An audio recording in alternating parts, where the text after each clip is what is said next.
আক্কাস আলী আপনাকে যুক্ত করা হয়েছে। বলেন আপনি। জি ভাইয়া, শুনতে হ্যাঁ, পাচ্ছেন? হ্যাঁ শুনতে পাচ্ছি বলেন। আচ্ছা, আচ্ছা। আমার একটা কথা ছিল ওই যে রকমারি.com এর যে সোহাগ, চিনতে পেরেছেন নিশ্চয়ই? হ্যাঁ, বলেন প্রশ্নটা বলেন। তো উনি হচ্ছে আ আমি মুমিনও না আবার আমি হচ্ছে নাস্তিকও না, মাঝামাঝি আরকি। আমার বিষয়টা ক্লিয়ার করলাম। তো উনি হচ্ছে ওই একটা ইন্টারভিউতে গিয়েছিল আরজে কিপ্রিয়ার। তো এখানে উনি একটা কথা বলছিল যে উনি আগে নাস্তিক ছিল। তো একটা বিষয় উনাকে ইসলামে নিয়ে আস্তে, আসছে। এটা হচ্ছে আস্তে। উনি যে হ্যাঁ, আগে হ্যাঁ। নাস্তিক ছিল সেটার সপক্ষে কি কোন প্রমাণ দিয়েছে? না, না সেটা প্রমাণ দেয়নি। বাট তাহলে সে বলেছে আরকি এটা বা আমরা ভেরিফাই করব কিভাবে? ভেরিফাই করব কিভাবে? সে যে নাস্তিক ছিল এই তথ্যটা ভেরিফিকেশন এর উপায়টা কি একটু বলেন তো? আচ্ছা যেমন ধরেন হ্যাঁ, একটু ওয়েট করেন। যেমন ধরেন ওকে, ওকে। ছোটবেলায় বাংলাদেশের কোন মানে ছেলে যদি জুমার নামাজটা পড়তে না যায়, তাইলে কিন্তু বন্ধু-বান্ধব তারে জিজ্ঞেস করে, "ওই তুই জুমার নামাজ পড়তে যাস নাই কে? তুই কি নাস্তিক হয়ে গেলি নাকি? কিরে ওই কুদ্দুস তুই হুম, জুমার নামাজে যাস নাই আমাগো লগে? তুই তো বেটা নাস্তিক হয়ে গেছস রে। হ্যাঁ, তুই তো নাস্তিক হয়ে গেছস।" তখন পোলাপান মানুষ তো তখন পোলাপানেও একটু ভাব-টাব নেয়। তখন ওই নতুন বিড়ি ফুঁকা শুরু করে টঙের দোকানে গিয়া। তখন তারা একটু আকাশের দিকে তাকায় একটু ভাবটাব নিয়ে কয়, আমি নাস্তিক হয়ে গেছি রে।" একটু ভাব নেয়। অন্য বন্ধু-বান্ধবের সাথে একটু ভাব নেয়ার জন্য তারা একটু মানে এমন করে তাকায় যে আসলেই নাস্তিক হয়ে গেছে। কিন্তু নাস্তিক মানে কি? নাস্তিক কি করে? নাস্তিকের কাজটা কি? নাস্তিক খায় না, মাথা দেয় এগুলো কিছু জানে না। কিন্তু বন্ধু-বান্ধব যখন এসে বলে, "এই নাস্তিক হয়ে গেছস?" তখন তারাও একটু ভাব নিয়ে বলে, হয়ে গেছি।" এই রকমের অনেক পোলাপানি বাংলাদেশের রাস্তাঘাটে পাওয়া যায়। জুমার নামাজ ২ বার জুমার নামাজ মিস দিছে। দোস্ত বন্ধুরা কইতাছে, "তুই নাস্তিক হয়ে গেছস?" সেও ভাবটা লইতেছে, নাস্তিক হয়ে গেছি। কয়দিন পরে আবার সে ৩ নাম্বার সপ্তাহে গিয়ে আবার সে জুমার নামাজটা পড়া শুরু করে। তখন আবার সবাই বলে, "ওয়াও! আবার দিনের পথে ফিরে আসলো। আমাদের দিনী ভাইটি আবার দিনের পথে ফিরে এসেছে। দেখো আবার ইসলামের পথে ফিরে এসেছে। দেখছো? নাস্তিক থেকে ইসলামে ফিরে এলো আমাদের দিনী ভাইটি।" কিন্তু আসলেই বেটা কোনদিন নাস্তিক মানেই বেটা জানতো না কোনদিন হয়তো। বেটারে আপনি যদি গালে চটকানা দিয়ে জিজ্ঞেস করেন, "তুই নাস্তিক জিনিসটার মানে কি? এটা ক। বা নাস্তিকতার তুই কি বই পড়ছস? তুই মানে কয়টা বই পড়ছস এবং নাস্তিকতার ফিলোসফির ফাউন্ডেশনটা কি সেটা তুই ক। বা নাস্তিকতা সম্পর্কে যদি আমি তার বেসিক ৩ টা প্রশ্ন করি, আমি গ্যারান্টি দিতে পারি এই সমস্ত পোলাপান একটা প্রশ্নেরও উত্তর দিতে পারব না। হ্যাঁ? এই রকমের মানে এলাকার আ মানে ফাত্রা পোলাপান আমি আমার মানে যৌবন বয়সে বহু থাপড়ায়া এগুলোরে করছি। যে এগুলা ভাব-টাব নিতে খুব মানে খুব কিন্তু পরে দেখা যেত এরা কিছু মানেই জানে না। নাস্তিক শব্দের মানেই জানে না। নাস্তিকরা শব্দের রুট অফ ওয়ার্ড কি? এটা জিজ্ঞেস করলেও এটা বলতে পারব না। তো আমার কথা হইতেছে এই বেড়ায় যে এরকমের শুক্কুর ২ শুক্কুর জুমার নামাজ মিস দিয়া দোস্তরা কইছিল নাস্তিক হইছস, ওই নাস্তিক হয়ে গেছস। এরকম নাস্তিক ছিল কিনা? নাকি সে জাইনা বুইঝা নাস্তিক হইছিল নাকি? এই জিনিসটা ভেরিফিকেশন এর উপায়টা কি সে বলে দিছে? না। তাইলে আমরা এই তথ্যটা ভেরিফাই করব কিভাবে যে সে আগে নাস্তিক ছিল, পরে দিনের পথে আবার ফেরত গেছে। আচ্ছা ঠিক আছে এটা না হয় আমরা কনসিডার করলাম, এটা আমরা বাদ দিলাম। সে কি যুক্তি পেয়ে আবার দিনের পথে ফেরত গেল? সে নাস্তিক আচ্ছা, হয়েছিল আচ্ছা। কি যুক্তিতে? এবং সে কিসে হ্যাঁ। ফেরত গেল কি যুক্তি পায়া? কি যুক্তিটা সে খণ্ডন হয়ে সে ফেরত গেল কিভাবে? এইটা কি সে বলছে আপনাকে? না, না আমার কোয়েশ্চেন আপনার কাছে। ২ টা কোয়েশ্চেন আছে। না ১ম আগে কোয়েশ্চেন আগে হচ্ছে আগে তো হ্যাঁ, আপনি আমাকে একটা ঘটনার কথা বললেন যে, কোন একটা সোহাগ নামক একটা রকমারির একজন সোহাগ সে জি, জি, জি, আগে জি। নাস্তিক ছিল পরে আস্তিক মুমিন হয়ে গেছে। তো হুম, হুম। নিশ্চয়ই সে মুমিন হওয়ার পিছনে এখন ভাই কে কি হইছে সেটা তো একটা সাবজেক্টিভ ওপিনিয়ন। কারো সাবজেক্টিভ ওপিনিয়ন হুম, নিয়ে তো হুম। আমি বলতে পারি না যে সে কেন কি হ্যাঁ, হ্যাঁ, হইছে, এটা পার্সোনাল কে ম্যাটার তো। কবে কে কবে হিন্দু হুম। হয়ে যাবে, কে কবে খ্রিস্টান হয়ে যাবে, কে কবে ইহুদি হয়ে যাবে আমি তো ভাই বলতে পারি না এটা। কিন্তু আমাদের মানে জানার আগ্রহটা সেখানে যে সে কি যুক্তি পেয়ে তার অবজেক্টিভ এভিডেন্সটা পেয়ে কোন অবজেক্টিভ এভিডেন্সটা পেয়ে বা কোন অবজেক্টিভ আ একটা আর্গুমেন্ট পেয়ে মানে মনে করেন একটা যুক্তি বা একটা প্রমাণ কিছু একটা পেয়ে সে ওই পথে আবার গেছে। তাই না?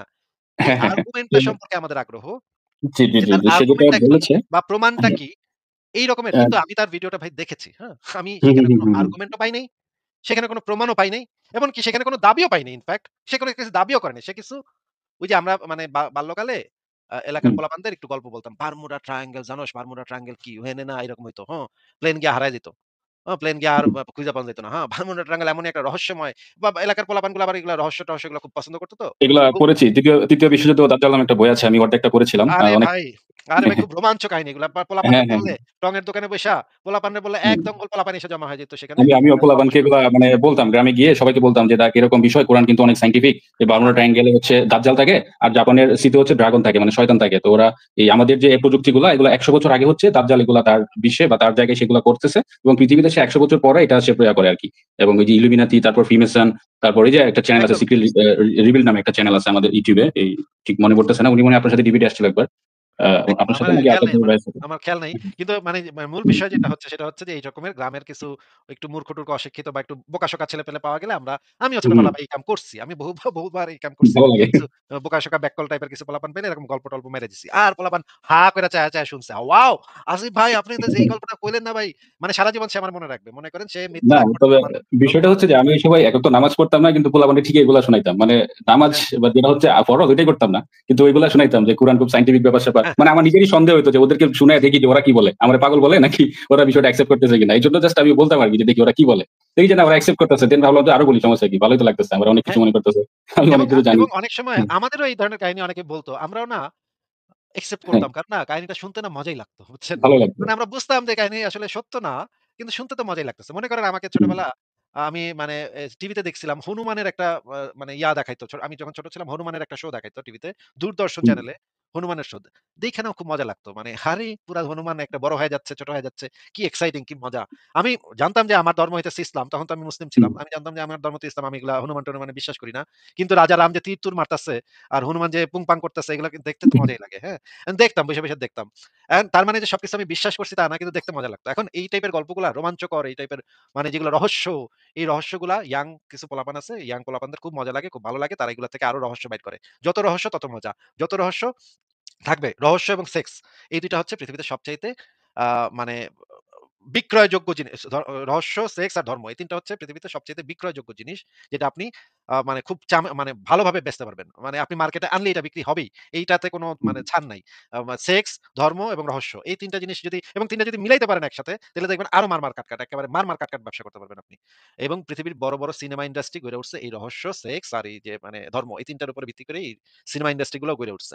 এখন এই টাইপের গল্প যখন মানে এই চ্যানেলে গিয়ে একজন মানুষ বলে রহস্য শুইনা অনেক বোধাই পোলাপান বেকুব হয়ে যায়। হায়রে! কি একটা রহস্য। হুম। কিন্তু ওই ভিডিওটা আমি যেটা শুনলাম ওইটার ভিতরে সে তো কোন দাবিও করে নাই। সে কিছু বলছে যে মিশরের পিরামিড কে বানাইছে বা হ্যাঁ, হ্যাঁ, অমুকটা হ্যাঁ, কেমনে হ্যাঁ। হইলো, কেমনে হইলো। আচ্ছা ধরলাম ভাই মিশরের পিরামিড কিভাবে বানানো হয়েছে সেটার অনেক ব্যাখ্যা বিশ্লেষণ করা হইছে অলরেডি। আছে এগুলা এক্সিস্টিং হ্যাঁ, মিস্টার বিস্ট মানে কিছুদিন আগে যে একটা ভিডিও মেক করছে, মিস্টার বিস্ট এটা দেখার পরে আমার ওই ইসলামিক যে ব্যাখ্যাটা ওটার ভ্রান্ত ধারণাটা ভেঙে গেছে। কারণ তখন আমি ওই ইসলামিক ধারণা পোষণ করতাম। আমি যে নাস্তিক বা ওরকম কিছুই না। আমি কিছুই না আসলে। নাস্তিকও না। আমার কথা হচ্ছে যে, যে যেটা বলতেছে তার বিশ্বাস I don't care সে বলুক। আমার তাতে কি? এটার জন্য চরম পর্যায়ে না যায় আরকি। চরমপন্থা অবলম্বন না করে। নাস্তিকরাও যেন এটা না করে আবার যারা আস্তিক আছে তারাও যেন চরম পর্যায়ে না যায়। একটা মানে নিউট্রাল অবস্থানে থেকে একটা ধর্মীয় বিশ্বাস হোক বা আ ন্যাচারাল যেটাকে বলা হচ্ছে যে আমরা যেটা বিশ্বাস করি, যারা বিশ্বাস করে আরকি যেটা সবকিছু বিবর্তনের মাধ্যমে হইছে। Doesn't matter. বাট একটা মানে সবার মধ্যে থাকুক। হানাহানি মারামারি ওগুলো না থাকুক। ঠিক আছে? একজন একজনকে করা যে মুমিন যারা আছে তারা নাস্তিকদেরকে কতল করতে হবে বা নাস্তিক যারা আছে তারা মুমিনদের উপরে সবসময় লেগে থাকতে হবে। এই বিষয়টা ছাড়া সবকিছুই ওকে আছে। তো 2nd হচ্ছে যে আমার সেটা একটা কোয়েশ্চেন ছিল। একটু শেষ করে নিই ভাই। এই জিনিসটা একটু শেষ হ্যাঁ, করে হ্যাঁ, নিই। সিউর। তো এই টাইপের যেই রহস্য ঘেরা গল্প বইলা সে যদি এটা বুঝায় থাকে যে কি বুঝাইলো আমি কিছু বুঝলামই না ভাই এই কথা। হ্যাঁ, হ্যাঁ, ধরে নিচ্ছি তর্কের খাতিরে ধরেও যদি নেই যে মিশরের পিরামিড কেমনে বানানো হয়েছে আমরা জানি না। হ্যাঁ, তাইলে তো আমাদের যৌক্তিক অবস্থান যেটা হওয়া উচিত যে আমরা এই সম্পর্কে জানি না। কোন একটা এক্সাক্টলি। বিশেষ ধর্ম যে সত্য, কোন একটা জিনিস জানি না দেইখা কোন একটা বিশেশ ধর্ম সত্য এই কনক্লুশন এ আসা কিভাবে সম্ভব? এটা তো আমি এটার বুঝতে মাধ্যমে পারলাম না। এটার মাধ্যমে তো কোন রিলিজিয়ন যে সত্য এটা তো প্রমাণ হয় না। এটা প্রমাণ করার জন্য আরো অনেক কিছু লাগবে। যেমন এটা এই ধর্মে কি এ এই সম্পর্কে কি বলা আছে? এইটা দ্বারা যে শুধুমাত্র এইটা প্রমাণ হয় যে এটা সম্পর্কে আমরা জানি না। কোন একটা বিষয় সম্পর্কে জানি না থেকে হুম, শুধুমাত্র এই কনক্লুশন এ আসা সম্ভব যে এই সম্পর্কে আমরা জানি না। এছাড়া আর কোন এক্সাক্টলি। কনক্লুশন এ আসাটাই যৌক্তিক হবে না। শুধুমাত্র একটা ডেফিনিটলি। কনক্লুশন এ আসা সম্ভব যে আমরা জানি না। তাই না? এছাড়া আর সিউর। যেকোনো কনক্লুশন এ আপনি যান সেটা একটা অযৌক্তিক সিদ্ধান্ত হবে। তাহলে সে হুম, কিভাবে বুঝলো যে এখান থেকে জানি হুম, না দেইখা একটা জিনিস জানি না এইজন্য ইসলাম সত্য। হুম, এটা কিভাবে আর ২ নম্বর বিষয় হচ্ছে আপনাকে একটা জিনিস দেখাই।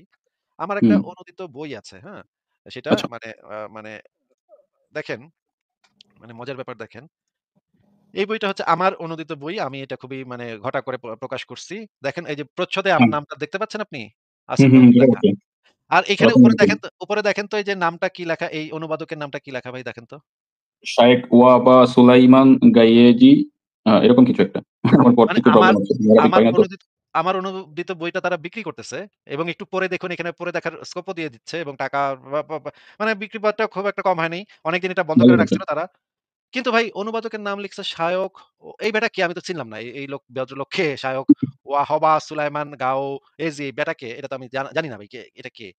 তাইলে আমার আচ্ছা, বইয়ে আচ্ছা। ভাই এই ফাইজলামিটার মানেটা কি একটু বলেন তো ভাই? মানে এটা কি মানে বাটপারি, টাউট বাটপারিগিরি করতে হবে? মানে এতটা নিচে নামতে হবে? মানে আমার নামই চেঞ্জ করে দিছে। আমার একটা বই তারা এখানে দেখা যাচ্ছে প্রচ্ছদে আমার নাম দেখা যাচ্ছে। এরা নাম দিয়ে দিছে শায়ক ওয়াহাবা। এটা কি ভাই? এই ফাইজলামির মানে কি বলেন তো?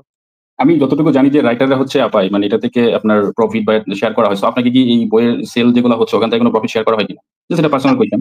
না হ্যাঁ, আমি হ্যাঁ। মানে প্রকাশককে দিয়ে দিছি যে আমার যেই মানে প্রফিট হওয়ার যে টাকাটা মানে যেইটা একবারে আমি দিয়ে দিবেন। পাবো সেটা সেই টাকার বই তারা যেন মাদ্রাসার ছাত্রদেরকে বিনামূল্যে বিতরণ করে দেয়। এইজন্য আমার প্রকাশকের সাথে এভাবেই কথা হইছে। আমার কোন টাকা আমি এখান থেকে কোন টাকা চাই না। সেই টাকাটা তারা ওই ক্ষেত্রে ব্যয় করবে। মাদ্রাসার আচ্ছা, আচ্ছা। ছাত্রদেরকে বিনামূল্যে এই বইটা দেয়ার ক্ষেত্রে ব্যবহার করবে। কিন্তু সেটা যেটাই হোক হুম। আমার নামটা তো দিতে হবে ভাই। নামটা এটা মানে কি বাটপারি? এটা কি রকমের একটা বাটপারি হইলো? এটা তো আপনার নাম দিলে তো বিক্রি হবে না সেজন্য।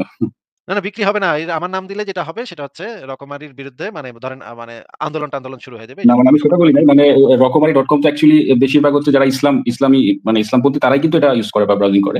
তো সেজন্য হয়তোবা আপনার নাম দিলে হয়তোবা তাদের সেল কম হতে পারে। কারণ সবাই তো এখানে খাঁটি মুসলমান। এইটা বললাম আরকি। আমি আপনাকে ছোট করিনি। আপনি ওটা মনে করেন না আবার।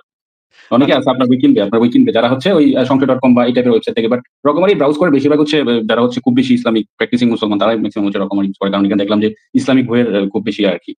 মানে ইসলামিক বইগুলাই বেশি পাওয়া যায় এখানে। ঠিক আছে তো আপনার ওইগুলো প্রশ্ন তাহলে করতে পারেন তা। হ্যাঁ, আমার ১ম প্রশ্নটা হচ্ছে আমার এই একটা সূরা আছে কোরআনে, সূরা আর-রহমান মনে হয়। এইটার আ কত নম্বর আয়াতটা আমার ঠিক খেয়াল নাই। এখানে একটা বিষয় আছে যে সমুদ্রের ২ টা সমুদ্রের একসাথে মিলিত হওয়ার স্থানে ২ টার কালার ২ রকম। এখন মোহাম্মদ যে ছিলেন উনি তো আসলে কখনো সমুদ্র দেখেনই নাই। দেখছে কিনা আমি সিউর না। আমি আপনার সাথে আর্গুমেন্ট এ যাচ্ছি না। জাস্ট আমি কোয়েশ্চেন করতেছি। উত্তর আপনি দিবেন অথবা না দিবেন সেটা আপনার ইচ্ছা। তো ওইটা উনি না, না কিভাবে জানলো যে কোরআন এটা ইনক্লুড করলো যে সমুদ্রের ২ টা পানি ২ রকম?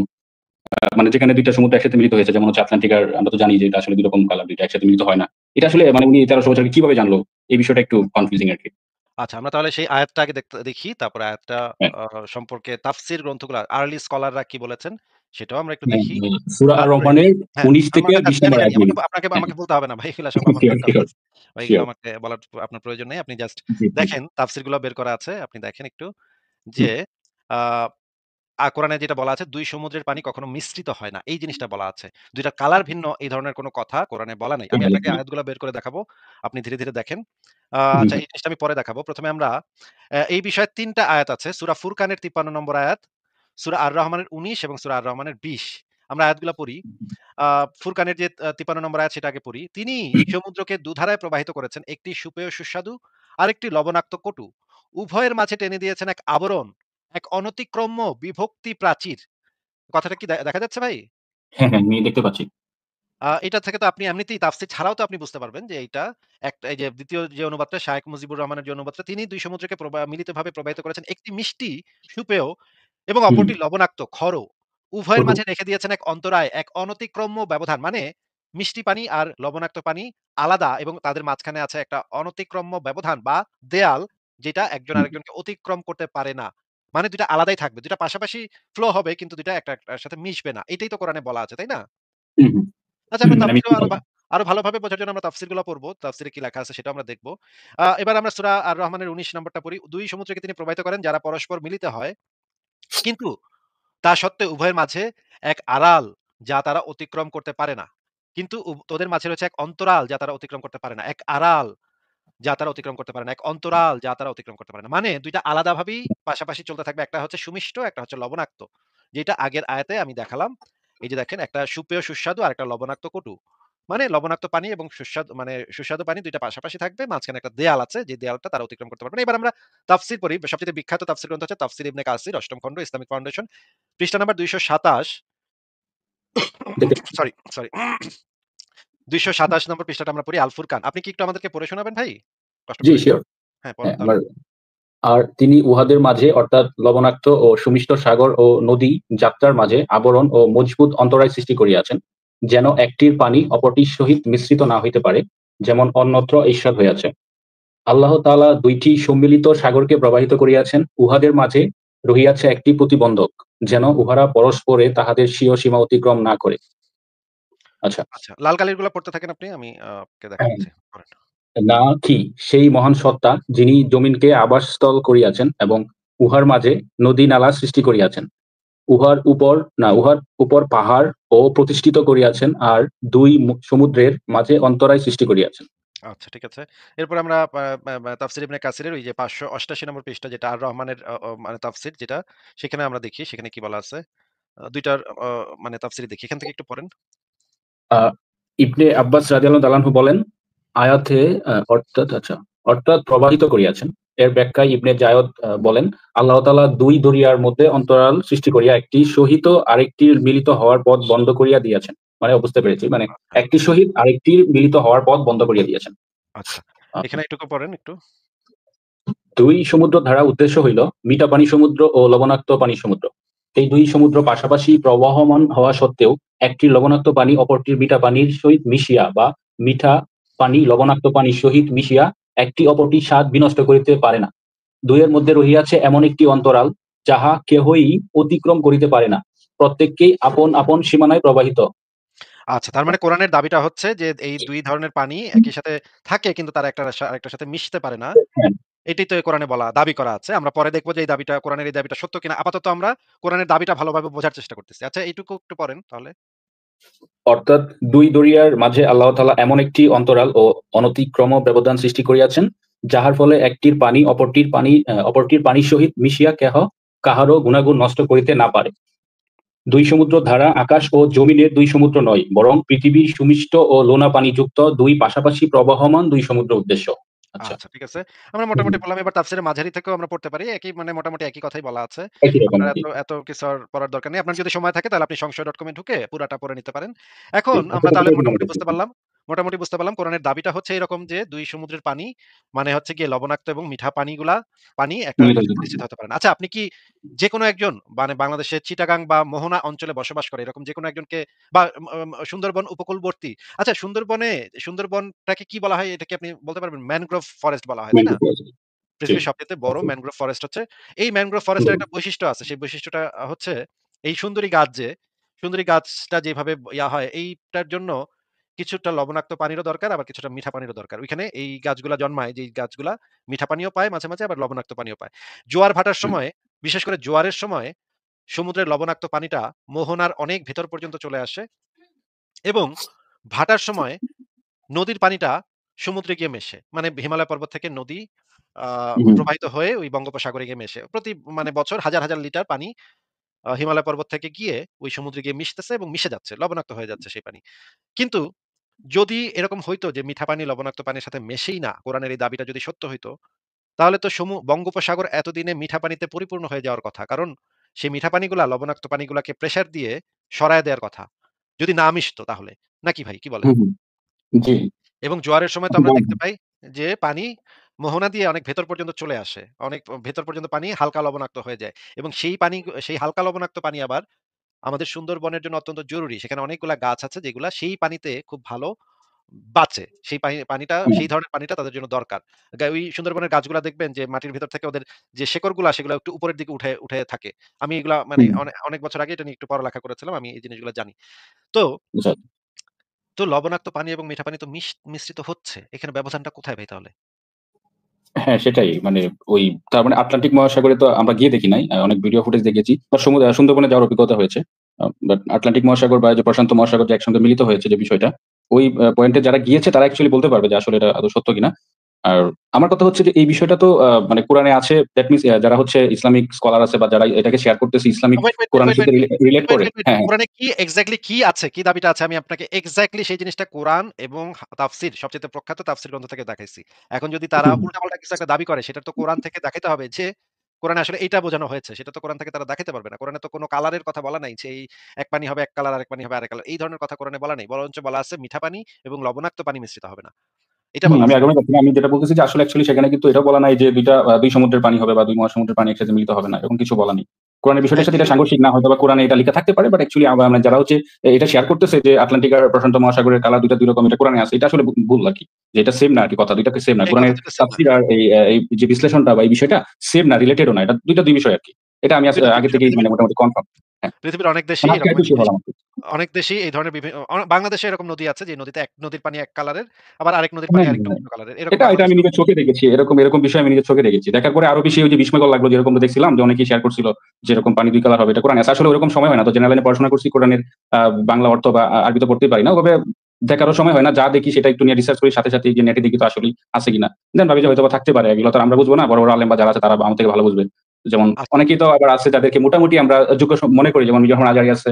একসময় ডাক্তার জাকির নায়েকরে মোটামুটি ভালোই যেটাকে বলে আরকি যে আপনার উনার কথা সবকিছু শুনতাম বা শুনে মনে হতো যে না ট্রাস্টেড। বিশ্বাস করা যায় এরকম আরকি। যে অন্যান্য আলেমদের মতো টাকা-পয়সা কামানোর জন্য বলতেছে না যে কিছু আমার অনুসারী হোক, আরেকটা ওয়াজ মাহফিলে যেয়ে আরো বেশি টাকা কন্ট্রাক্টে যাইতে পারবো। এরকম মনে হয়নি আরকি। সো উনার কথাগুলো শুনতাম, বাট আসলে এই যে বললাম না যে লজিকের কাছে সবকিছু অনেকটা সময় হার মেনে যায় আরকি। যে এটা তো এখন তো বুঝতেছি যে এটা তো আসলে এটা সম্ভব না। দ্যাট মিনস আমি এটা বলতেছি না যে আপনার মানে স্বীকার করতেছি না যে আমি অ্যাকচুয়ালি ইসলাম ধর্ম বিশ্বাস করি না। আমার এখনো বিশ্বাস আছে, ঈমান আছে। বাট ওই যে কতগুলো বিষয় আমার কাছে একটু কনফিউজিং লাগে। ওই কোয়েশ্চেন গুলো আসলে আপনাকে করার জন্যই আমি মূলত আসছি। এখন কিন্তু আমার ভাই আপনি আরেকটা কি কোয়েশ্চেন বিশ্বাস আছে, এটা করবেন আমি ভাই? ক্লিয়ার। ভাই কি বিশ্বাস করবেন আর না করবেন সেটা সম্পূর্ণ আপনার হ্যাঁ, হ্যাঁ, ব্যক্তিগত হ্যাঁ। বিষয়। এটা নিয়ে আমার তো কোনো টেনশনও নাই। আপনার ভাই জি, বিশ্বাস দিয়ে আমি অবশ্যই। কি করব ভাই? না, না, আমি আপনি সেটা নাস্তিক বলিনি হইলেও ভাই। তো আপনি নাস্তিক হইলেও তো ইহুদি নাসারারা আমাকে $১,০০০ পাঠায় দিবে না ভাই। তাইলে আমার লাভ কি ভাই? তাই না? এবং না, আমি না, জান্নাতে মূলত গিয়া হচ্ছে নাস্তিকতার জান্নাতে গিয়ে আমি হুরও পাবো না এটার জন্য। তাই না? আমি আপনাকে যে সেটাই। জিনিসটা দেখাতে চাচ্ছি যে নাসা যে কাজটা করেছিল সেটা হচ্ছে পৃথিবীর এই যে সমুদ্রগুলাতে ছোট, ছোট কিছু আ জিনিস হ্যাঁ, ছেড়ে দিয়েছিল পৃথিবীর সমুদ্রে। পৃথিবীর সমুদ্রের পানির যে গতিপথ, সেই গতিপথগুলা পর্যবেক্ষণ করার জন্য ছোট, ছোট কিছু জিনিস ছেড়ে দিয়েছে। যেই জিনিসগুলা স্যাটেলাইটে সিগন্যাল পাঠায় প্রতি কিছুক্ষণ পরে, পরে যেখান থেকে আমরা মানে উপর থেকে স্যাটেলাইট থেকে ওই জিনিসগুলাকে ট্র্যাক করলে আমরা সমুদ্রের গতিপথটা খুব সুন্দরভাবে দেখতে পারি। উপর থেকে দেখতে পারি। সাদা হয়ে যায়, হ্যাঁ? এই ভিডিওটা হুম, আমি হুম। আপনাকে একটু দেখাতে চাচ্ছি যে দর্শকরাও দেখুক। কারণ এই জিনিসগুলা জানার দরকার আছে। যে অ মানে সমুদ্রের যে ফ্লো, সেই ফ্লোটা পর্যবেক্ষণের জন্য এই জিনিসগুলা মানে সমুদ্রের ভিতরে ছেড়ে দেওয়া হয়েছে। যেটা পানির স্রোতের সাথে, সাথে মানে এক জায়গা থেকে আরেক জায়গায় যেতে থাকে। আমি তাহলে ভিডিওটা একটু আচ্ছা। ছাড়ি দেখেন। হ্যাঁ, সিউর। এই যে দেখেন কত সুন্দর করে দেখা যাচ্ছে যে এই ফ্লোটা হচ্ছে। ওই ডিভাইস গুলা যখন স্যাটেলাইটে সিগন্যাল পাঠাচ্ছে তখন আমরা দেখতে পারি যে পানির ফ্লোটা কোথা থেকে কোথায় যাচ্ছে সেটা আমরা খুব সুন্দর করে দেখতে পারি এখান থেকে। পুরা হুম, হুম। পৃথিবীর মানে সমুদ্রের ফ্লো আমাদের হাতের নাগালে ভাই। হাতের নাগালে এবং আমরা চোখের সামনে সেগুলো এখন আর সেই যুগ নাই যে মানে মানে আরব দেশের এক ডাকাত সর্দার একটা কথা বলবে আর আমরা এটা জি হুজুর করে মেনে নিব। এই সময় আর নাই ভাই। এইখানে আমরা সমস্ত পৃথিবীর সমুদ্রের পানির ফ্লো দেখতে পাচ্ছি। এখানে আমরা কোথাও হ্যাঁ, এটা দেখতে ঠিক। পাচ্ছি না। এটাও সত্যি কথা যে আসলে নাসা যেটা এটাও কিন্তু একটা বা এটাও কিন্তু হচ্ছে আপনার এত 100% অ্যাকুরেট ইনফরমেশন দেয় না। কারণ নাসার বিরোধী কিন্তু অনেক সায়েন্টিস্ট আমেরিকাতেই আছে। মানে ভাই আমি সায়েন্টিফিক্যালি বলতেছি হ্যাঁ, নাসার বিরুদ্ধে আছে সেটা একটা জিনিস এবং একটা মানে ডকুমেন্টেড একটা জিনিস সেটার বিরোধিতা করা আরেকটা হ্যাঁ, জিনিস।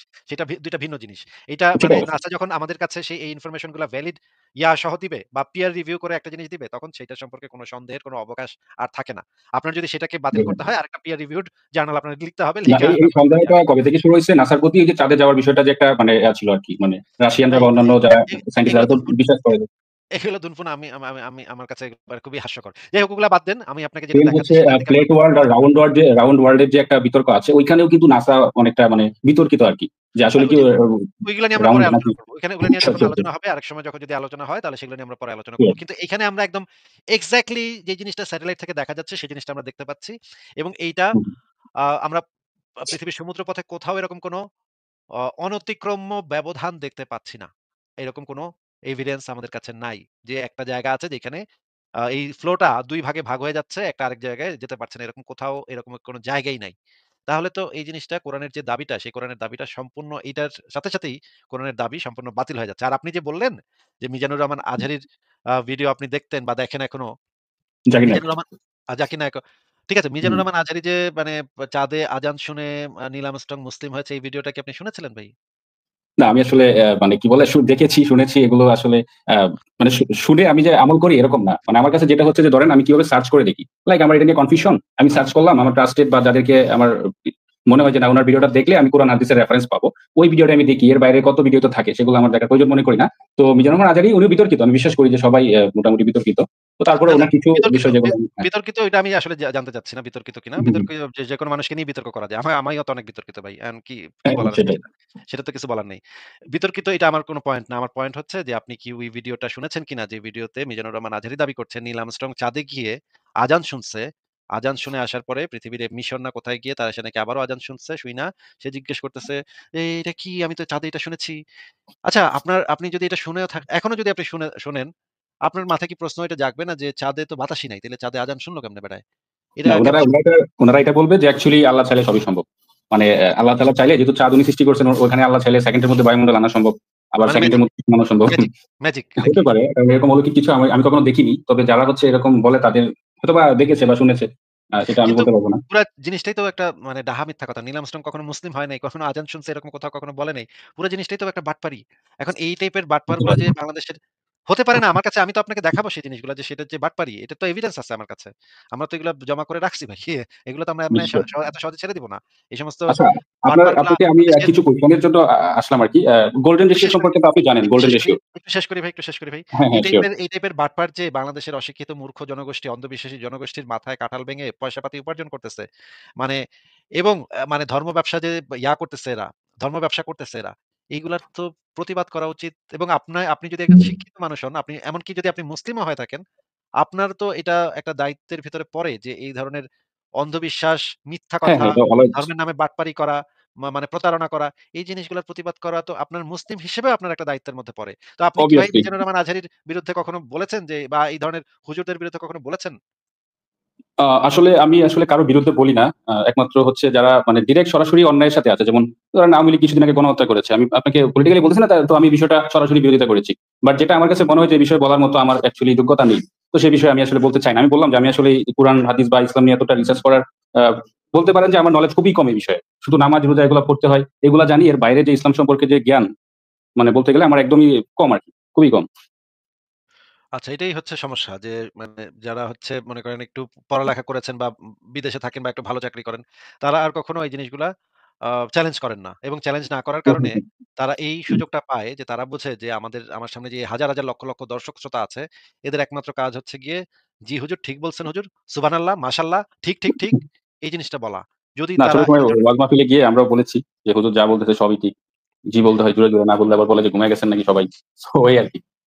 তাহলে যদি মানে তাদের কোনো চ্যালেঞ্জের মুখোমুখি যদি তারা না হয়, তাহলে তারা তো এই মিথ্যা কথাগুলো বলেই যাবে এবং এই মিথ্যা কথাগুলো তো সমাজের ভেতরে কুসংস্কারকে আরো জাগার দিয়ে উঠাইতেছে এবং এই অন্ধবিশ্বাস, কুসংস্কার, ধর্মীয় সাম্প্রদায়িকতা, নারী বিদ্বেষ, অমুসলিম বিদ্বেষ এরকমের নানা ধরনের সমস্যা তৈরি করতেছে। এগুলোর বিরুদ্ধে কি আমাদের বলা উচিত না? সেটা আসলে আপনি এবং মিজানুর রহমান আজারী উনারা ভালো জানেন। আমি আসলে ওই কোন দলেরই না আসলে। আমি ইসলামিক বিশ্বাসী আছি। বাট আসলে এতটা মানে কি বলে আপনার কাঠমোল্লা না আরকি। আচ্ছা, সেকেন্ড কোয়েশ্চেন আমি একটু করি। আপনি আমাকে যদি অ্যান্সার দিতে পারেন, তাতে আমার সমস্যা নাই। আমি আপনার প্রতি কোন ধরনের উনি এটা পারেন না এরকম কিছু না। আপনি পারতেই পারেন, নাই পারতে পারেন। আপনি পারবেন আমার বিশ্বাস। আপনার মতো করে আপনি আমাকে এটার অ্যান্সার দিতে পারবেন। এটা হচ্ছে যে মুহাম্মদ সাঃ তো একজন নিরক্ষর ছিলেন, তাই না? তো উনি না, এত না, সুন্দর করে ওয়েট, একটা ওয়েট, ওয়েট, মানে ওয়েট, ওয়েট, ওয়েট, হ্যাঁ, হ্যাঁ। Wait, wait, wait, wait, wait, জি, ওয়েট, জি, জি। ওয়েট। সিউর। মানে নিরক্ষর বলে দিলেই তো হইল না ভাই। আমাদের কাছে এই ধরনের অনেক দলিল আছে, যেই দলিল থেকে বোঝা যায় যে মোহাম্মদ হয়তো প্রাথমিক জীবনে হয়তো সে নিরক্ষর থাকতেও পারে। কিন্তু পরবর্তী যে মৃত্যু পর্যন্তই যে সে নিরক্ষর ছিল এই রকমের জিনিস গ্যারান্টি দিয়ে বলা যায় না। আপনি যদি বলতে চান যে মোহাম্মদ নিরক্ষর ছিল তাহলে আপনাকে সেটা প্রুফ করতে হবে। আমি আপনাকে প্রুফ করব। আমি আপনাকে এখন প্রুফ করব যে উনি নিরক্ষর ছিলেন নাকি? যে সে নিরক্ষর ছিলেন না। সেটা আমি আপনাকে প্রুফ করছি। একটু ধৈর্য ধরেন, আমি একটু বের না, করছি। It's okay, it's okay. উনি স্বাভাবিকভাবে যেহেতু আমরা বাঙালি, আমরা বাংলা ভাষাতে লিখতেই পারি। উনি তো ইংলিশে লেখেন নাই। উনি তো আরবিতেই কোরআন লিখেছেন। সো না, না, এটা সে তো খুব কোরআন লেখেনি। সে কোরআন লেখেনি। কোরআন লিখেছে ওসমান, হ্যাঁ? আপনি যে কোরআন পড়েন সেই কোরআনটা ওসমানের আমলে লিখিত। ওসমানের তত্ত্বাবধানে ওসমানের আমলে লিখিত। আচ্ছা, আমি আপনাকে যেটা বলছি যে আ এই জিনিসটা যে মোহাম্মদ এক্কেবারে কিছুই জানতো না, পড়ালেখা একদম অশিক্ষিত মূর্খ গোয়ার ছিল। এই ধরনের কথা মুসলিমদের মধ্যে অনেক বহুল প্রচলিত এবং বহুল প্রচারিত। কারণ এক্সাক্টলি। মুসলিমরা এই জিনিসটা খুব ঢালাও করে খুব জোরে সোরে প্রচার করে। এইটা প্রমাণের জন্য যে কি একটা মজাদার ভাই, মানে সে কোরআন লিখে ফেলাইছে, হ্যাঁ? এত নিরক্ষর, তার মানে তারা এটা বোঝাইতে চায় যে এইটা কেমনে সম্ভব? এই এত মূর্খ-টূর্খ একটা মানে রাখাল বালক সে কোরআন লিখে ফেলল। এটা কিভাবে সম্ভব? এটা কোরআনের অলৌকিকত্ব প্রমাণের জন্য তারা এই জিনিসটাকে খুবই জোরের সাথে বলে যে মোহাম্মদ এক্কেবারে অশিক্ষিত মূর্খ ছিল। কিন্তু আদৌ কি মোহাম্মদ এতই অশিক্ষিত মূর্খ ছিল কিনা সেই জিনিসটা আমরা এখন একটু যাচাই করে দেখি। আ যে আসলেই মানে কোরআন থেকে মানে সহিহ হাদিসে মোহাম্মদের যে হাদিসগুলো আছে সেই হাদিসগুলো থেকে আমরা একটু বের করে দেখি। তাহলে আ ১ম এ আমি আ এটা অনেক বিষয় আছে এটার ভিতরে। আচ্ছা। ১ম এ আমরা বুখারী শরীফের একটা হাদিস পড়ি। আপনি কি ভাই হাদিসটা একটু পড়ে শোনাবেন? এই বুখারী শরীফের ২৬৯৮ তাওহীদ পাবলিকেশনস, আপনি লাল কালিটুক পড়লেই হবে। আচ্ছা, আমি পড়লে আমার হচ্ছে মাথায় ঢোকে না। আপনি পড়লে আমার মাথায় ঢুকবে আরকি। মানে আমি যেটা পড়ি এটা আমার মাথায় সাথে, সাথে ক্যাচ করে না আরকি। মানে দেখতেছি আমার মাথায় ঢুকতেছে। বাট পড়তে থাকলে আমি মাথায় আমার ক্যাচ করে না আরকি। আচ্ছা। আল্লাহর রাসূল ওই যে হুদায়বিয়ার সন্ধির সময় মক্কাবাসীদের সাথে হুদায়বিয়া সন্ধি করার সময় আলীকে নিয়ে সবাইকে নিয়ে গেছে হুদায়বিয়া সন্ধি করতে। আলী উভয় পক্ষের মাঝে এক চুক্তিপত্র লিখলেন। মানে আলী একটা হুদায়বিয়ার চুক্তিপত্রটা লিখলো। আলী সেখানে লিখলো মুহাম্মদুর রাসূলুল্লাহ। তখন মক্কার যে মুশরিকরা তারা বলল, "মুহাম্মদুর রাসূলুল্লাহ লিখবেন না। আপনি রাসূল হলে আপনার সঙ্গে লড়াই করতাম না।" তখন তিনি মানে মুহাম্মদ আলীকে বললেন, "ওটা মুছে দাও।" আলী বললেন, "আমি তা মুছব না।" তখন আল্লাহর রাসূল নিজ হাতে তা মুছে দিলেন। মানে নিজ হাতে ওই অংশটুকু মুহাম্মদের রাসূলুল্লাহ অংশটুকু মুছে দিলেন। যেহেতু মুশরিকরা তাতে আপত্তি তুলেছিল। এখন প্রশ্ন হচ্ছে যে মোহাম্মদ যদি পড়তে এবং লিখতে না জানতো তাহলে সে বুঝলো কিভাবে যে কোন অংশটুকুতে রাসূলুল্লাহ লেখা আছে? কারণ সে যদি একেবারেই নিরক্ষর হয় তাহলে মোহাম্মদুর রাসূলুল্লাহ পুরা শব্দটাই তো তার কাছে একটা অদ্ভুত একটা শব্দ থাকবে এবং সে কোনটা মুছতে কোনটা মুছবে বুঝবে কেমনে?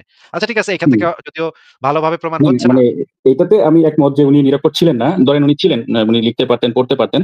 তবে আমার কথা হচ্ছে উনি এত মানে গ্রন্থ না, না, না থাকতে ওইটা উনি একটা ওইটা ধর্মীয় বই কেন লিখেন? ওইটা ওগুলো পরে ভাই। আগে মানে স্টেপ বাই স্টেপ আমাদের যাইতে হবে। আপনি আমি এই আমি যে তো বুঝতে ব্যাপারটা পেরেছি উনি করেছেন নিরক্ষর ছিলেন না। এটাতে আমি না, একমত। না, না, এটাতে না, না, একমত না আমি। একমত হলে হবে না ভাই। আমাদের দর্শকরাও দেখবে, দর্শকদেরও দেখতে হবে। শুধুমাত্র আপনার সাথেই আমি কথা বলছি না। আমি আপনার থ্রুতে অসংখ্য দর্শকের সাথেও কথা বলি। হ্যাঁ? Sure, Bukhari sure. শরীফ তাওহীদ পাবলিকেশন ২৬৯৯ নম্বর হাদিসে যেটা বলা আছে এই যে একই ঘটনা। তারপর তিনি আলীকে বললেন, "আল্লাহর রাসূল শব্দটি মুছে দাও।" তিনি বললেন, "না, আল্লাহর কসম আমি আপনাকে কখনো মুছব না।" আল্লাহর রাসূল সাল্লাল্লাহু আলাইহি ওয়াসাল্লাম তখন চুক্তিপত্রটি নিলেন এবং লিখলেন, এ সন্ধিপত্র মুহাম্মদ ইবনু আব্দুল্লাহ মানে ওই যে মুহাম্মদের রাসূলুল্লাহ বাদ দিয়ে উনি লিখলেন মুহাম্মদ ইবনু হ্যাঁ, হ্যাঁ। আব্দুল্লাহ সম্পন্ন করেন। খাপবদ্ধ অস্ত্র ব্যতীত আর কিছু নিয়ে তিনি মক্কায় প্রবেশ করবেন না। এই অংশটুকু এড করেন মুহাম্মদ আলীর কাছ থেকে চুক্তিপত্রটা নিজের হাতে নিয়ে নিজে লেখেন। আচ্ছা ঠিক আছে আরো হাদিস আমরা দেখি। আর কি আছে? আ তাও বুখারী শরীফ তাওহীদ পাবলিকেশনস ৬৫ নম্বর হাদিসে বলা আছে নবী সাল্লাল্লাহু আলাইহি ওয়াসাল্লাম একখানা পত্র লিখলেন অথবা একখানা পত্র লিখতে ইচ্ছা পোষণ করলেন। আমার প্রশ্ন হচ্ছে একজন নিরক্ষর মানুষ কেন একখানা পত্র লিখতে যাবেন অথবা একখানা পত্র কেনই বা লিখতে ইচ্ছা পোষণই বা কেন করবেন? এটা তো ইচ্ছা পোষণ করা তার পক্ষে সম্ভব না। সে যদি নিরক্ষর হয়। আচ্ছা আরো দেখি। আর কি আছে? আ সুনান আত-তিরমিজি তাহকিকৃত ১২১৬ নম্বর হাদিস। যে চুক্তিপত্র রাসূলুল্লাহ সাল্লাল্লাহু আলাইহি ওয়াসাল্লাম আমাকে লিখে দেন, একজন বলতেছে যে চুক্তিপত্রটি রাসূলুল্লাহ আমাকে লিখে দেন তা কি তোমাকে পড়ে শোনাবো? মানে একটা চুক্তিপত্র তাকে লিখে দিছিল মুহাম্মদ। আচ্ছা ঠিক আছে আরো দেখি আমরা। বুখারী শরীফ ইসলামিক ফাউন্ডেশন ১১৫ নম্বর। এখানে বলা হচ্ছে এইটা খুবই ইম্পোর্টেন্ট একটা হাদিস। এই হাদিসটার ভিতরে এমন অনেক জিনিস আছে যে জিনিসগুলা জানা অত্যন্ত জরুরি। এখানে বলা হচ্ছে নবী সাল্লাল্লাহু আলাইহি ওয়াসাল্লামের রোগ যখন বেড়ে গেল তখন তিনি বললেন, "আমার কাছে কাগজ কলম নিয়ে এসো। আমি তোমাদের এমন কিছু লিখে দিব যাতে পরবর্তীতে তোমরা ভ্রান্ত না হও।" সেখানে ওমর ছিল। ওমর বললেন, "রাসূলুল্লাহ সাল্লাল্লাহু আলাইহি ওয়াসাল্লামের রোগ যন্ত্রণা প্রবল হয়ে গেছে। এমত অবস্থায় কিছু বলতে বা লিখতে তার কষ্ট হবে। আর আমাদের কাছে তো আল্লাহর কিতাব রয়েছে যা আমাদের জন্য যথেষ্ট।" এতে সাহাবীগণের মধ্যে মতবিরোধ দেখা দিল এবং শোরগোল বেড়ে গেল। তখন রাসূলুল্লাহ সাল্লাল্লাহু আলাইহি ওয়াসাল্লাম বললেন, "তোমরা আমার কাছ থেকে উঠে যাও। আমার কাছে ঝগড়া বিবাদ করা উচিত নয়।" এই পর্যন্ত বর্ণনা করে ইবনু আব্বাস যেখানে বসে হাদিস বর্ণনা করছিলেন সেখান থেকে একথা বলতে বেরিয়ে গেলেন যে, "হায় বিপদ! রাসূলুল্লাহ সাল্লাল্লাহু আলাইহি সাল্লাম এবং তার লেখনীর মধ্যে যা বাদ সেধেছে।" মানে এই হাদিসটাতে যে ওমরের যে একটা বদমাইশি দেখা গেল লাস্ট মোমেন্টে মোহাম্মদ বলছিল কিছু একটা লিখে দিবে। এমন একটা ইম্পোর্টেন্ট জিনিস ছিল যেটা মোহাম্মদ লিখে দিতে চাইছিল। কিন্তু ওমরের বাধা দেওয়ার কারণে এইটা মোহাম্মদ শেষ মুহূর্তে লিখতে পারে নাই। হয়তো সেটা একটা ইম্পোর্টেন্ট জিনিস ছিল। হয়তো মোহাম্মদ এটাও বলে যেতে পারে যে এতদিন তোদের সাথে প্র্যাঙ্ক করছি রে। ওই বোকারা তোদের সাথে এতদিন ফাইজলামি করছি। তোরা এগুলা এত সিরিয়াসলি নিস না রে। হ্যাঁ, গাধার বাচ্চারা অন্ধবিশ্বাসী গাধাগুলা। তোরা নিজের যুক্তি বুদ্ধি ব্যবহার কইরা সিদ্ধান্ত নিবি। এই কোরআন-টোরান এগুলো সব আমার বানাইনা জিনিস। এটাও হয়তো সে বলে যেতে পারত। কিন্তু ওমর সেখানে বিটলামি করছে। বিটলামি করে তাকে থামায় দিছে। ওইটা সে লিখতে পারে নাই। আমরা জানি না কি লিখতে চাইছিল সে। হয়তো এটা লিখতে পারে অথবা অন্য কিছু হইতে পারে। আমরা বলতে পারি না। তো এইখান থেকে অনেকগুলা রেফারেন্স থেকে আমরা দেখলাম যে আ পরিষ্কার হয়ে যাচ্ছে যে মোহাম্মদ যে নিরক্ষর ছিল এটা তো এখান থেকে ক্লিয়ার না। আপনার কাছে যদি আমাদের কাছে যথেষ্ট এভিডেন্স আছে যে মোহাম্মদ লিখতে পারত বা হয়তো প্রাথমিক যুগে পারত না, পরে হয়তো শিখে নিছে। কিন্তু আপনার তো তাহলে দাবিটার যে ফাউন্ডেশন যে সে নিরক্ষর ছিল, ফাউন্ডেশনটাই ভ্যানিশ হয়ে গেল। তাহলে এখন আপনি মানে এক্সাক্টলি। নেক্সট স্টেপে যাবেন কিভাবে? হ্যাঁ, আমি হচ্ছে আমি তো বলিনি, আমি দাবি করিনি। আমি বলেছি যে অ্যাকচুয়ালি কি ছিল কিনা এই কোয়েশ্চেনটাই আপনার কাছে ছিল আমার। এখন আমি অ্যান্সার পেয়েছি। আচ্ছা। এবং আমরা দেখি মহাকবি হোমার নামক একজন কবি ছিলেন যিনি অন্ধ ছিলেন। তিনি ২ টা মহাকাব্য লিখেছেন 'ইলিয়াড' এবং 'ওডিসি'। ট্রয় যে সিনেমাটা যদি আপনি দেখে থাকেন, আমার খুবই ফেভারিট সিনেমা। এটার যে ফাইটিং দৃশ্য মানে দুর্দান্ত। আ ওই সিনেমাটাও এই যে মানে ইলিয়া 'ইলিয়াডের' উপর ভিত্তি করে সেই গ্রিসের যে ট্রয় নগরী, হেলেন, প্যারিস এই হেক্টর এবং একিলিসের ভিতরে যে যুদ্ধ, এই যুদ্ধের যে হুম, বর্ণনা হুম, এবং হুম। পরে যে আ আ ওডিসিয়াসের যে জার্নি ওডিসিয়াস যে পৃথিবীর বিভিন্ন অঞ্চলে ঘুরে যে বিভিন্ন দ্বীপ ঘুরে বিভিন্ন ইসের সাথে ফাইট-টাইট করে বিরাট মহাকাব্য ২ টা, হ্যাঁ? হুম, অসংখ্য হুম। বর্ণনা, অসংখ্য চরিত্র। এই মহাকবি হোমার ছিলেন একজন অন্ধ ব্যক্তি এবং অবশ্যই নিরক্ষর ব্যক্তি। আপনি যদি মানে আচ্ছা। এই রকমের যদি আর্গুমেন্টটা হয় যে একজন ধরে নিচ্ছি নিরক্ষর মোহাম্মদ ছিল। যদি এরকম আর্গুমেন্টটা হয় যে একজন নিরক্ষর ব্যক্তি এত বড় একটা মানে ইয়া বইয়ের গল্পগুলা সে বলল কিভাবে? এটা তো হুম, ভাই হুম। মহাকবি হোমর তার থেকে অনেক বড় মানে মহাকাব্য ২ টা বড় মহাকাব্য লিখে গেছে। সে অন্ধ ছিল। এক্সট্রা অন্ধও ছিল সে মহাকবি হোমার। মহাকবি হোমার কিভাবে লিখলো? এটা প্রুফ করে না যে মানে একদম নিরক্ষর অন্ধ একজন ব্যক্তি ২ টা মহাকাব্য লিখছে তার মানে তো এমন আমরা বলতে পারি না যে এটা নিশ্চয়ই আল্লাহ মহাকবি হোমারকে পাঠাইছে এই মহাকাব্য ২ টা। এটা তো এই কনক্লুশন এ আসা তো যায় না ভাই এখান থেকে।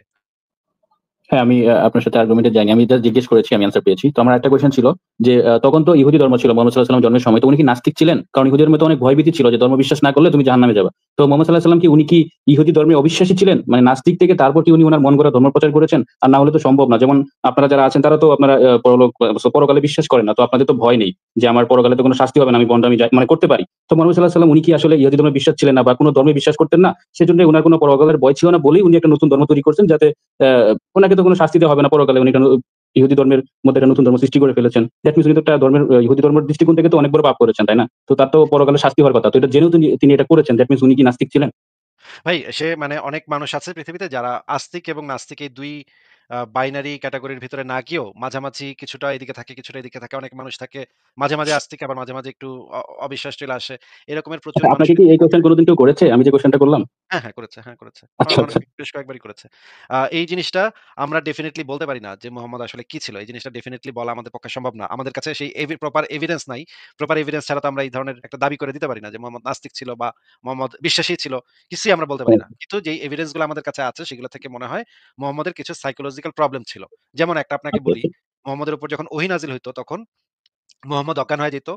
মোহাম্মদ মুখে থেকে ফেনা উঠতো।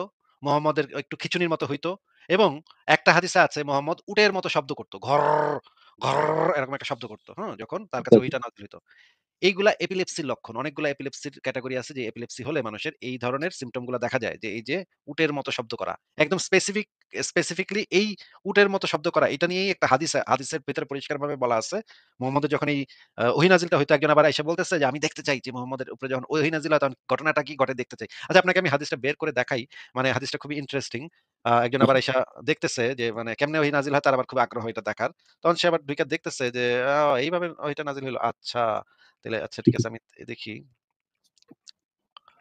আ দেখেন হাদিসটা বের করতেছি ১ সেকেন্ড।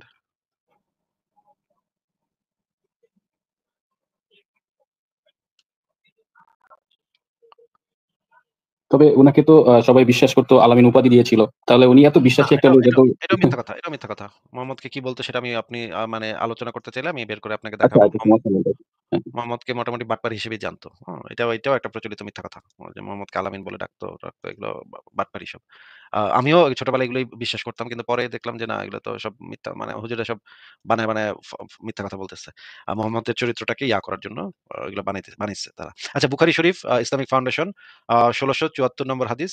এখানে দেখেন রাসূলুল্লাহ সাল্লাল্লাহু আলাইহি ওয়াসাল্লাম জির রানাতে ছিলেন। এ সময় জুব্বা পরিহিত এক ব্যক্তি রাসূলুল্লাহ সাল্লাল্লাহু আলাইহি ওয়াসাল্লামের নিকট এসে বললেন, "আপনি উমরাতে আমাকে কি কাজ করার নির্দেশ দেন?" লোকটা জুব্বাতে খালুক এ সময় আল্লাহ তাআলার নবী সাল্লাল্লাহু আলাইহি ওয়াসাল্লামের উপর ওহী নাজিল হয়। হ্যাঁ? হুম। নবী সাল্লাল্লাহু আলাইহি ওয়াসাল্লামকে কাপড় দিয়ে আচ্ছাদিত করে দেওয়া হলো। দেখেন এই ওহী নাজিল যখন হইতেছে তখন তাকে কাপড় দিয়ে মানে যখন মৃগী মানে দেখে রোগ যাদের হয় আপনি যদি দেখে থাকেন এপিলেপসি যাদের মানে ওঠে হ্যাঁ, হ্যাঁ। আমি তখন অনেকে করে কি তাদেরকে একটু কাত করে শোয়ায়। অনেকে আবার তাদেরকে উপরে কাপড় দিয়ে দেয়। বা অনেকে মানে পুরনো মানে মোজা বা জুতা এগুলো শুকায়। এগুলো হুম, যদিও হুম। অবৈজ্ঞানিক পদ্ধতি এগুলো করা উচিত না। তো কাপড় দিয়ে আচ্ছাদিত করে দেওয়া হলো। বর্ণনাকারী বলেন, "আমি ওমরকে বললাম আল্লাহ তার নবী সাল্লাল্লাহু আলাইহি ওয়াসাল্লামের প্রতি ওহী নাজিল করছেন। এমত অবস্থায় আমি সাল্লাল্লাহু আলাইহি ওয়াসাল্লামকে দেখতে চাই।" ওমর বললেন, "এসো।" আল্লাহর নবী সাল্লাল্লাহু আলাইহি ওয়াসাল্লামের প্রতি ওহী নাজিল করছেন। "এমত অবস্থায় তুমি কি তাকে দেখতে আগ্রহী?" আমি বললাম, "হ্যাঁ।" এরপর ওমর কাপড়ের এক কোণ উঁচু করে ধরলেন। আমি তার দিকে নজর করলাম। নবী সাল্লাল্লাহু আলাইহি ওয়াসাল্লাম আওয়াজ করছেন। বর্ণনাকারী বলেন, আমার মনে হয় তিনি বলছিলেন উটের আওয়াজের মতো আওয়াজ। মানে ঘড়ঘড় শব্দ হইতেছে। হ্যাঁ? মুহাম্মদের ইসের থেকে। আমরা এপিলেপসির কয়েকটা সিম্পটম আপনাকে আমি দেখাইতে পারি। আমার কাছে YouTube ভিডিও এই যে দেয়া আছে। হ্যাঁ, এপিলেপসি এর সম্পর্কে আমার ধারণা আছে। সরাসরি দেখেছি আমি। মৃগী রোগী দেখেছি। সো এটা সত্যি কথা। আপনি যেটা বলেছেন মানে এটা সত্যি। যে এপিলেপসি থাকলে আপনার এরকম কিছু সিম্পটম থাকে। এটা সত্যি কথা। মানে কিছু না, এটাই মূল সিম্পটমস এটা এপিলেপসির। এটা একটা মূল সিম্পটম যে এই যে যখন হুম, এখন প্রাচীনকালে কিন্তু আমরা আমাদের গ্রাম দেশেও কিন্তু এই জিনিসগুলাকে আমরা বলতাম যে কারো যদি এরকমের হইতো তখন মানে সামাজিকভাবে একটু তাদেরকে হেয় করা হইতো। এই ধরনের হ্যাঁ, পাগল-টাগল বা পাগল বলা হইতো বা মানে মাথা খারাপ বলা হইতো এবং হুম, মারধরও হুম, করা হুম, হইতো অনেক সময়। এই কারণে প্রাচীনকালে মানে গ্রাম দেশে যেটা করা হইতো তাদেরকে আল্লাহর অলি-টলি বলা হইতো বা মনে করেন একটা মজেজা এগুলো আল্লাহর মজেজা জিনে ভর করছে এগুলো বলতো অনেক লোক। হ্যাঁ? তো হুম, মুহাম্মদের এই ঘটনাটা এইটাও হইতে পারে যে তার এই এপিলেপসি ছিল এবং এই এপিলেপসি থাকার কারণে তার সাইকোলজিক্যাল কিছু প্রবলেম হয়েছিল। প্রবলেম হওয়ার কারণে কিন্তু আরেকটা সাইকোলজিক্যাল প্রবলেম যেটাকে বলে মাসিহা কমপ্লেক্স বা এটার উচ্চারণটা মাসিহা নাকি মেসিহা আমি একদম এই মুহূর্তে সিওর না। কিন্তু এটাকে বলে মেসি। মেসিহা কমপ্লেক্স। মানে নিজেকে বেশি গুরুত্বপূর্ণ বলে মনে করা। আপনি যদি মুহাম্মদের পুরা লাইফ হিস্ট্রিটা খুব ভালোভাবে পড়েন তাহলে দেখবেন সে একটা অবহেলিত শিশু ছিল। সে যখন ছোট ছিল তখন সে তার মনে অনেক মানে ছিল, কষ্ট ছিল যে তাকে হয়তো মানুষজন গুরুত্ব দিচ্ছে না বা তার যেটা পাওয়ার কথা সেটা সে পাচ্ছে না। এই ধরনের একটা অতৃপ্তি তার ভিতরে ছিল। আপনি যদি তার বাল্যকালটা ঠিকভাবে পড়ে আমার কাছে এটা মনে হইছে আরকি। এবং এই কারণে আমার কাছে যেটা মনে হয় যে সে যেহেতু রাখাল ছিল, দূরে গিয়ে ছাগল রাইখা আছে, বইসা থাকতো ঘন্টার পর ঘন্টা চুপচাপ বইসা থাকতে হইতো তার ছাগলের জন্য। এই সময় তার মানসিক কিছু সমস্যা হয় এবং এই মানসিক সমস্যাটাই পরবর্তীতে তার হয়তো এই এপিলেপসি একটা সিম্পটম, আরেকটা সিম্পটম হচ্ছে তার হয়তো স্প্লিট পার্সোনালিটি ডিসঅর্ডার থেকে থাকতে পারে। অথবা তার স্প্লিট পার্সোনালিটি ডিসঅর্ডার কি যদি দর্শকরা না জানেন তাহলে আপনারা খুঁজে দেখতে পারেন। মাল্টিপল পার্সোনালিটি ডিসঅর্ডার কাকে বলে বা স্প্লিট পার্সোনালিটি ডিসঅর্ডার কাকে বলে এটা হইতে পারে। অথবা এমনও হইতে পারে মোহাম্মদ জানতো যে এগুলা সব বাটপারি সে করতেছে।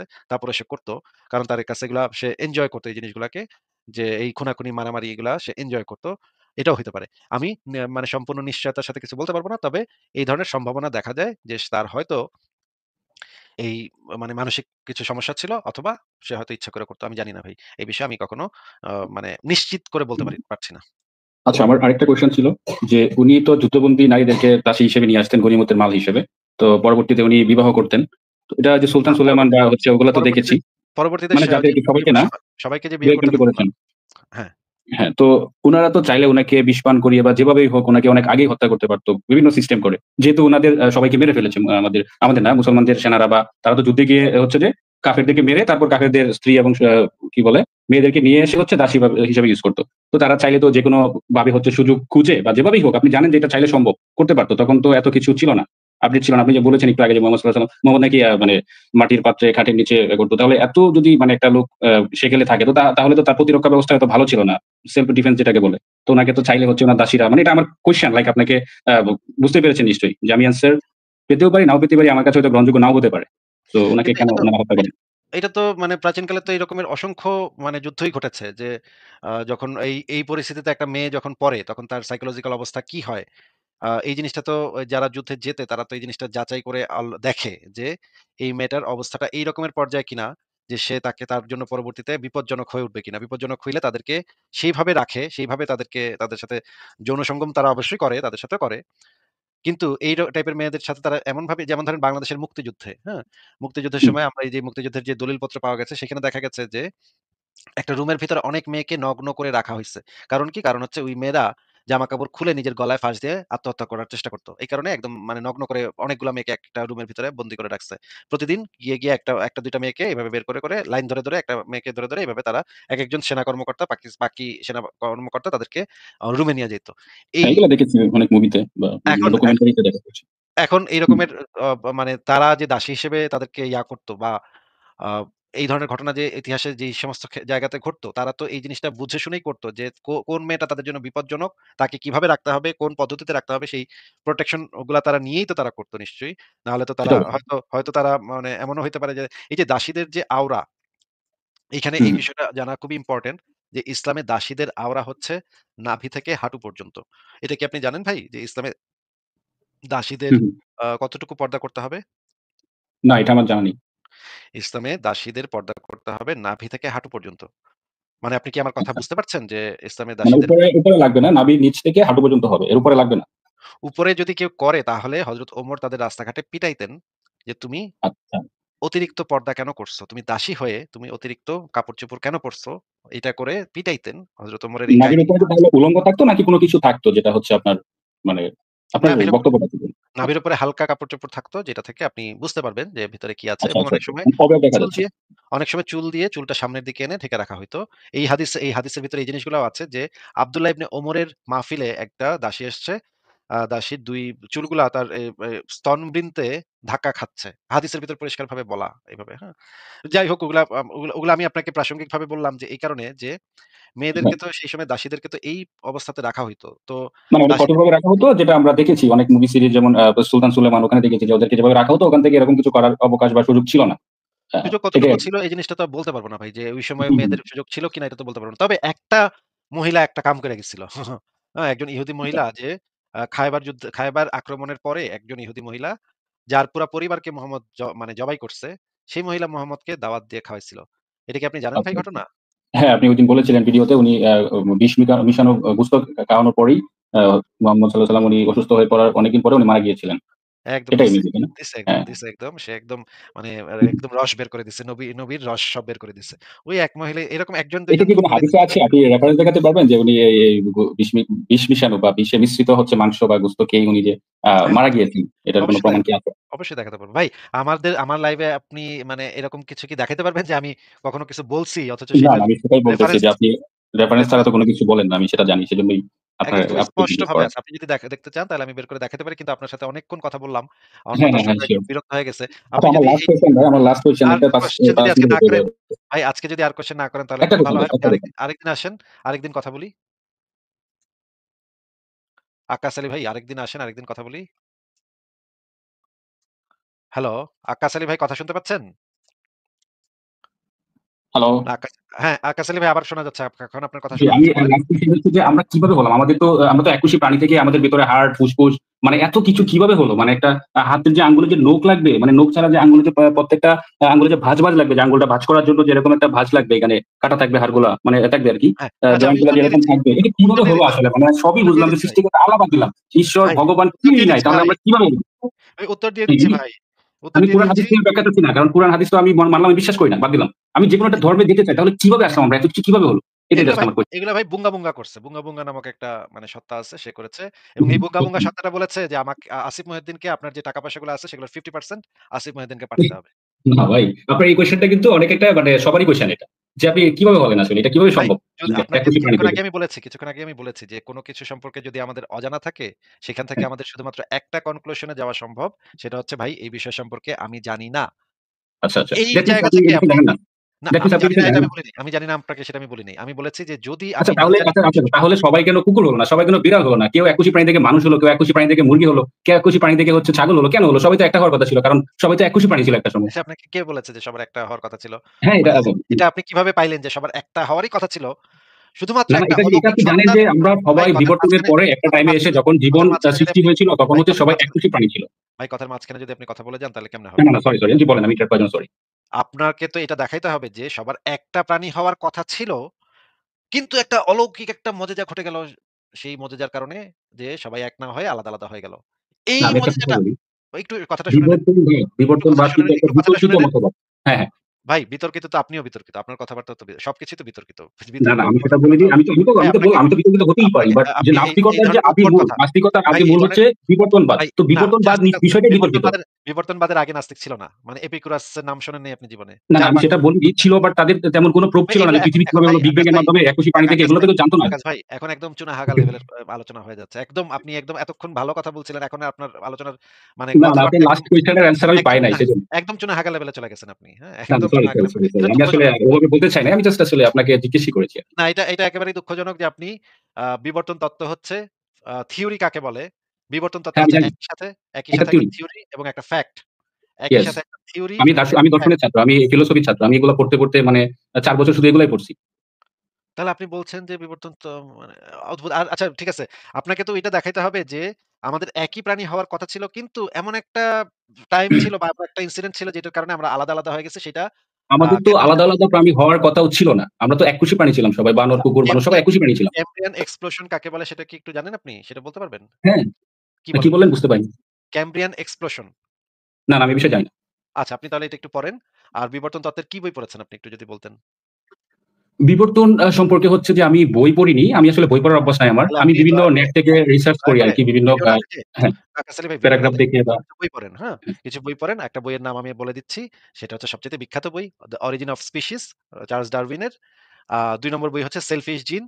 ৩ নম্বর বই হচ্ছে যেটা পড়বেন সেটা হচ্ছে মানে ইহুদি একজন হিস্টোরিয়ান আছে না? হারিরি, নোয়ান হ্যাঁ, হারিরি। হ্যাঁ, উনার যে নাম 'স্যাপিয়েন্স' শুনছি। এই বইগুলো আপনি একটু পড়েন। তারপরে আপনার সাথে এই বিষয়ে কথা হবে। যদি এগুলা পড়ার পরে আপনি একদিন আসবেন তখন আপনার সাথে এগুলো নিয়ে কথা হবে। তার আগে ঠিক আছে। আসলে কথা বলে লাভ নাই। কারণ আপনি হয়তো এই যে মানে ওই যে রহস্যময় এগুলা কথা বললে কেমনে হইল ভাই? এটা কেমনে হইল ভাই? কেমনে হইল? না, না, তারপরে আমি জাস্ট নিজেই আপনাকে কোয়েশ্চেন করেছি। আমি কিন্তু জানি না। আমি বলেছি যে এই বিষয়গুলো আমার জানা নেই বলে আপনাকে প্রশ্ন করেছি। দ্যাট মিনস এটাই না যে আমি আপনাকে একটা এটাই আর্গুমেন্ট বলছি করেছি। আপনি আর্গুমেন্ট করেছি। সোহাগের পদ্ধতিটাই আপনি এখন এপ্লাই করতেছেন। ভাই কেমনে হইল ভাই? ভাই কেমনে? নিশ্চয়ই আল্লাহ করছে। এক্সাক্টলি। হ্যাঁ? ঠিক মানে আছে অ্যান্সার আমার আল্লাহ কাছে নাই। হ্যাঁ, আল্লাহ করছে না, আল্লাহ করে নাই। এটা বুঙ্গা করছে এবং এই বুঙ্গা আমাকে বলছে যে আমাকে আপনার সম্পত্তির 50% আমাকে দিয়ে দিতে। এবং আরেকটা কথাও বলতে চাইছিলাম কিন্তু বললাম না। যদি অন্য কেউ হইতো তাহলে বলতাম যে আপনার যদি ৬ বছরের মেয়ে থাকে তাহলে আমার সাথে বিয়ে দিয়েন। কিন্তু এটা একটু ডিসগাস্টিং না, হয়ে যাবে আমি বিয়েই করি নাই ভাই। আমারই তো ভাই এখনো ২০ বছর হয় নাই। সেটাই ১৯ ডিসগাস্টিং চলে। হয়ে যাবে কথাটা। মানে প্রস্তাবটাই সমস্যা নাই, ডিসগাস্টিং। আপনি বলতেই পারেন ভাই, কোন সমস্যা নেই। আপনার এই কথাগুলো ফানি মনে হয়, ভালোই লাগে। এন্টারটেইন হই নবী আরকি। মাঝে নবী মধ্যে যেটা আপনার ভিডিও দেখি তো। নবী যেটা করে গেছে সেটা আরকি মনে করায় দেওয়ার জন্য বললাম। সিরিয়াসলি আমি কখনো এটা বলব না। ঠিক আছে, আক্কাস আলী ভাই তাহলে বিদায়। ওকে ভাই, ভালো লাগলো কথা বলে। থ্যাংক ইউ সময় ভালো দেওয়ার থাকেন। জন্য। ঠিক জি। আছে তাহলে। উনার সাথে অনেক বেশি আলোচনা হয়ে গেছে আজকে, তাইলে আমাদের লাইভটা শেষ করেই দিতে হবে। আর কিছু আর আ কাউকে যুক্ত করা সম্ভব না আজকে। তাহলে আপনারা আ যারা ব্যাকস্টেজে ছিলেন তাদের কাছে ক্ষমা প্রার্থী যে আপনাদেরকে আজকে আর যুক্ত করতে পারলাম না। এখনো আমার ব্যাকস্টেজটা ভর্তি। আমি খুবই দুঃখিত। আপনারা যদি নেক্সট লাইভে আসেন তাহলে আপনাদের সাথে কথা বলা যাবে। আপনারা দয়া করে নেক্সট লাইভে যুক্ত হবেন। আজকে লাইভের সময়টা শেষ হয়ে গেছে। তাহলে আজকে এখানেই বিদায় নিচ্ছি। ভালো থাকবেন সবাই। শুভরাত্রি।